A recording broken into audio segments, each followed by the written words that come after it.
মহান আল্লাহ পাক রব্বুল আলামিন আমাদেরকে পছন্দ করে এনেছেন। এজন্য বেশি থেকে বেশি আমরা আল্লাহর ঘরে মসজিদে আসতে হবে এবং পাঁচ ওয়াক্ত নামাজ জামাতের সাথে আদায় করতে হবে। যখনই আযান পড়ে, যখনই মুয়াজ্জিন আযান দেয়, তখনই সাথে সাথে আমরা সকলেই চেষ্টা করব মসজিদে আসার জন্য। মহান আল্লাহ পাক রব্বুল আলামিন কোরআনের মধ্যে ইরশাদ করেছেন, যখন জুমার দিনে আযান হয় তখন আযান দেওয়ার সাথে সাথে যারা দোকানদারে থাকে, যারা ক্রয় বিক্রয় করে, সমস্ত কাজ ফারিগ করে তোমরা তাড়াতাড়ি, অতি তাড়াতাড়ি মসজিদে এসে যাও। মহান আল্লাহ পাক রব্বুল আলামিন কোরআনের মধ্যে ইরশাদ করেছেন। সব দিক থেকে মহান আল্লাহ পাক রব্বুল আলামিন আমাদেরকে পছন্দ করেন, আমাদেরকে মহব্বত করেন। মহান আল্লাহ পাক রব্বুল আলামিন আমাদেরকে ভালোবাসেন বিদায় আমরা আল্লাহর ঘরে আসতে পেরেছি। আর যাদেরকে কোনো মহব্বত করে নাই, কবুল করে নাই, তারা এখনো আল্লাহর ঘরে আসতে পারে না।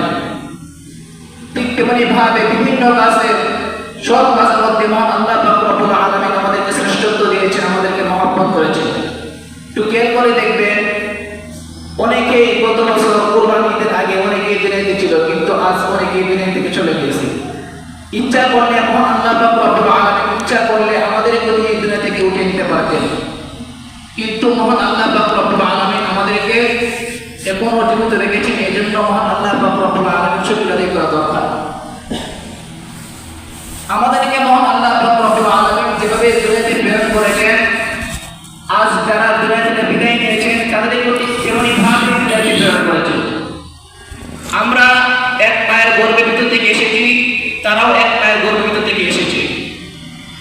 তারাও ছোট ছিল, আমরাও ছোট ছিলাম। তারাও বড় হয়েছে, আমরাও বড় হতে যাচ্ছি।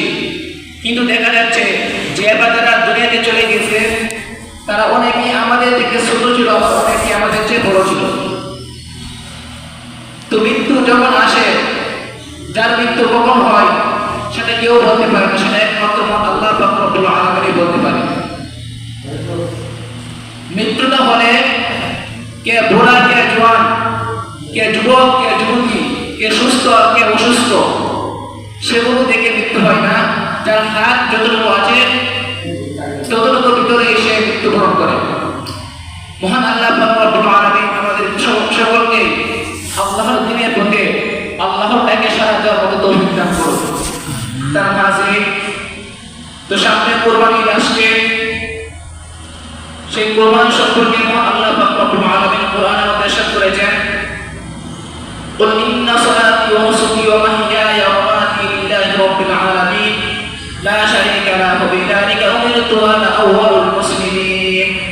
قل إن صلاتي মহান আল্লাহ পাক রব্বুল আলামিন বলে গিয়েছেন মুসলমানদেরকে, قل إن صلاتي ونسكي ومحياي ومماتي لله رب العالمين। ইব্রাহিম আলাইহিস সালাতু ওয়াস সালাম বললেন, আমাকে মহান আল্লাহ পাক রব্বুল আলামিন, আমি নামাজ পড়ি, কুল ইন্না সালাতি, মাত্র নামাজ পড়ি আমার আল্লাহ পাক রব্বুল আলামিনকে পাওয়ার জন্য, ওয়া নুসুকি ওয়া মাহইয়ায়া ওয়া মামাতি লিল্লাহি রাব্বিল আলামিন, এবং আমার মৃত্যু, আমার জীবন, আমার মরণ সবকিছু মহান আল্লাহ পাক রব্বুল আলামিনের জন্যই আমি করি। লা শারীকা লাহ, যার কোনো শরীক নাই, ওয়া বিযালিকা উমিরতু আনা আউয়ালুল মুসলিমিন, এবং যিনি আমাদেরকে মুসলমানের সাথে সম্পৃক্ত করেছেন। মহান আল্লাহ পাক রব্বুল আলামিন আমাদেরকে এত নিয়ামত দিয়েছেন, এত নিয়ামত দিয়েছেন যা অন্য কোনো মাখলুককে মহান আল্লাহ পাক রব্বুল আলামিন এত নিয়ামত দেয় নাই। আমাদেরকে যে শ্রেষ্ঠত্ব দিয়েছেন অন্য কোনো মাখলুককে এরকম শ্রেষ্ঠত্ব দেয় নাই। আমাদেরকে যে শক্তি দিয়েছেন অন্য কোনো মাখলুককে এরকম শক্তি দেয় নাই। আমাদেরকে মহান আল্লাহ পাক রব্বুল আলামিন যে সুন্দর আকৃতি দিয়েছেন অন্য কোনো মাখলুককে এরকম সুন্দর আকৃতি দেয় নাই। আমাদেরকে মহান আল্লাহ পাক রব্বুল আলামিন যে শান্তিতে রাখতেছে অন্য কোনো মাখলুক এরকম শান্তিতে রাখে নাই। মহান আল্লাহ পাক রব্বুল আলামিন আমাদেরকে এমন একটি ধর্মের মধ্যে আমাদেরকে জন্মগ্রহণ করেছেন। মহান আল্লাহ পাক রব্বুল আলামিন সেই ধর্মকে মহান আল্লাহ পাক রব্বুল আলামিন শ্রেষ্ঠত্ব করে প্রদান করেছেন। দুনিয়াতে অনেক ধর্ম রয়েছে, খ্রিস্টান, ইহুদি, নাসারা, বৌদ্ধ, সব কিছু থেকে উত্তম ধর্ম হচ্ছে আত্মধর্ম হচ্ছে ইসলাম। আর সেই ইসলামকে মহান আল্লাহ পাক রব্বুল আলামিন আমাদেরকে জন্মগ্রহণ করেছেন।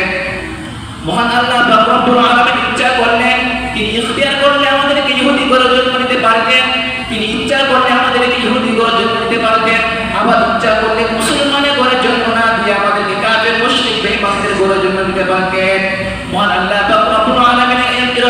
তৈরি হয়েছিল।